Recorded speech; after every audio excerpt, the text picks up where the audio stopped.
It was on an evening time on one of the streets popular for illegal activities and so many other things. There is this group of young boys who sell drugs secretly to some customers. Their leader was known as Dope. So this particular day there is this customer who comes and informs them that he wanted to buy some drugs. As usual, he shows his money first before the product. But now the problem came in when Dope's group counted the money and discovered that it was fake one. The man tried to explain and apologize to them, but they didn't want to hear him at all. And that's where they chased him and bit him badly to an extent that they broke some part of his body.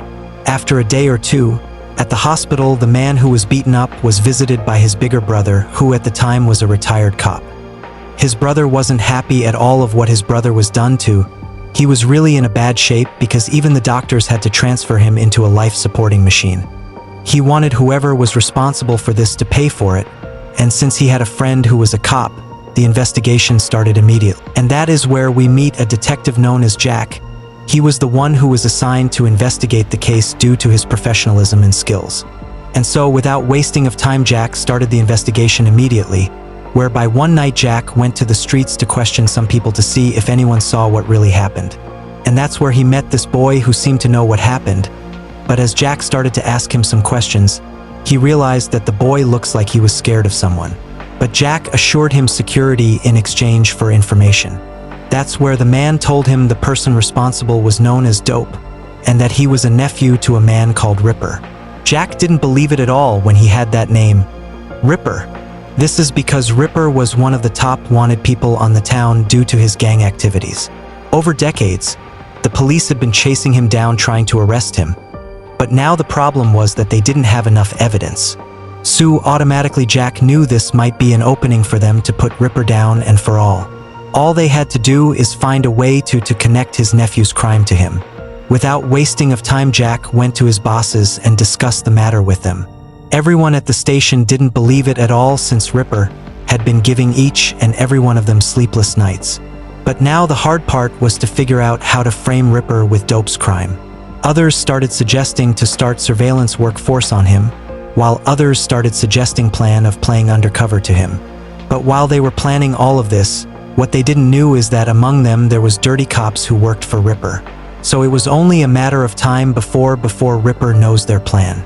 Now they all came to an agreement that the plan forward was to stalk Ripper together with his group to see if they will catch them doing legal activities. All they wanted at the time was just a small crime which will give them warrant to arrest him and took him to the court, since they knew once they catch him, even his nephew Dope will be arrested too for murder. And so they were very positive that they will go to prison this time. And after days of surveilling them, they finally caught them right-handed. And that's how they found themselves on court. Judges every side ready to defend their client. This time even the judge believed Ripper will go down for good, since this wasn't his first or second time to hear the cases of Ripper, whereby in all of the cases Ripper normally wins and walk out of the court as nothing had happened. As the case starts, Ripper's lawyers start by saying his client is innocent and not guilty. He tells the court that the police are the ones trying to blame him for murder which he didn't commit. While all of this is happening, Ripper was at the back bench relaxing himself. You could see confidence on him, believing that even this time he will walk free. But now when it came to police lawyer time, she explained to the court all of the crime Ripper had done, in which this time they heard a witness to confess. But now as they were expecting the witness to confess what she had told them earlier, things turned around at once. This is because the witness denied everything and said that she had no idea what was happening. The police didn't believe it at all. They knew someone had tipped off Ripper about the witness, and so one way or another they threatened her. This time even the judge was pissed off. But Jack promised Ripper in one way or another justice must be served. Jack moved out of the with many questions but no answers. And just before he was about to exit the court, he was called by the judge to his office whereby he wanted to discuss something with Jack. The judge asked Jack some few questions like how did Ripper manage to slide out of this case? But Jack had no answers at all. However, he told the judge there is a mole on the station, and that he would do everything to identify who it was. But as soon as Jack left the judge, as he arrived at the station something feels off at once. This is because everyone was just talking about him.